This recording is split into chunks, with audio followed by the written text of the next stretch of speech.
So let's find a silly example from your news feed, like the study from earlier this year that found that eating cheese won't cause a heart attack or a stroke. Now this turned into viral news and people got really excited. Of course it did, cheese is great. This ought to be pretty easy to figure out. Hey Google, is cheese healthy for your heart? Here's a summary from PBS. For a healthy heart, you may have to eat more cheese. Go ahead, finish off that wheel of brie, that brick of cheddar, or that blob of mozzarella. Your heart may thank you. Early studies suggest that cheese may be protective against heart disease. What's up y'all, Red Pill Vegan back at you once again with the question today. Is cheese healthy or not? We're going to look at some of the information that's being widely distributed and taken at face value, and then dig a little deeper so you know what time it is. If you want to avoid making fad diet mistakes based on what you see in the headlines, go ahead and hit subscribe right now so you can learn more of the dirty little tricks being used to draw you into the revenue stream of food products and supplements that you don't need.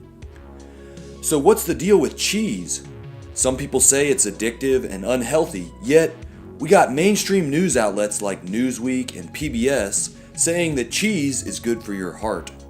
Cardiovascular disease is no joke, killing over 600,000 Americans each year. Headlines like this don't really provide any clarity. They just convince you to prioritize some foods over others. But when you dig a little deeper, the research behind cheese for heart health looks a little suspect. The research combined data from almost 1 million people, examining 29 studies that were conducted over the last 35 years. That's not really the point. My point is this paragraph tacked on at the end of the study about conflict of interest. Now, several of the authors listed here have either taken funding from or are in some way affiliated with the dairy industry.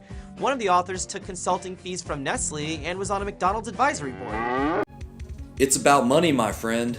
It's about fostering confidence in consumers so they become comfortable with the choices they make on a regular basis, spending their food dollars. It's about triggering eating patterns that lead you back to the salty, fatty pleasure trap. Stay with me and let's look at some of the research out there. For physically active young men, dairy food intake, especially cheese, was associated with lower sperm quality. Now, why is this? It could be because cheese and milk inherently contain naturally occurring bovine estrogen.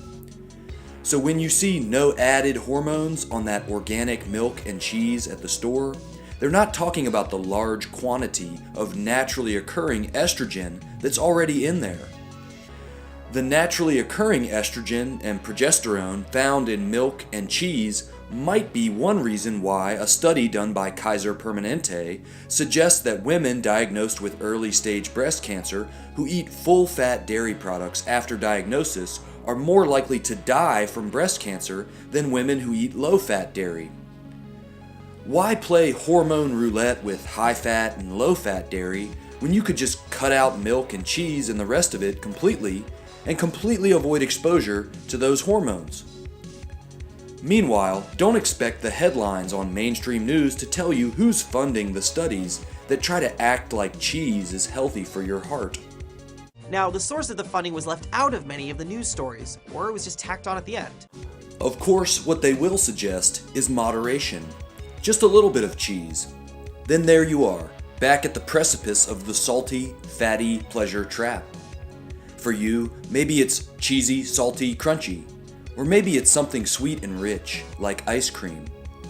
And if you like the pleasure derived from these combinations, maybe we can encourage you to base your diet around inherently expensive food choices that don't have a proven track record for maintaining long-term health.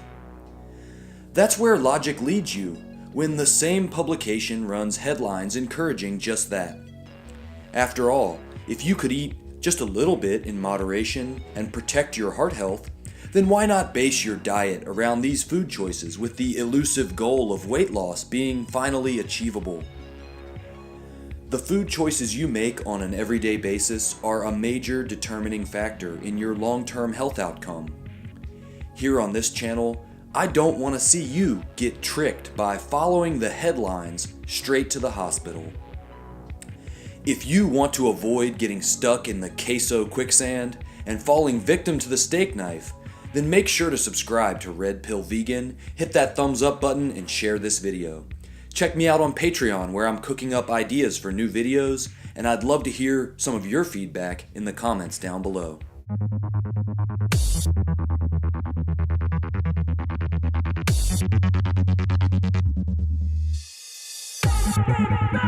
No, no, no, no, no, no.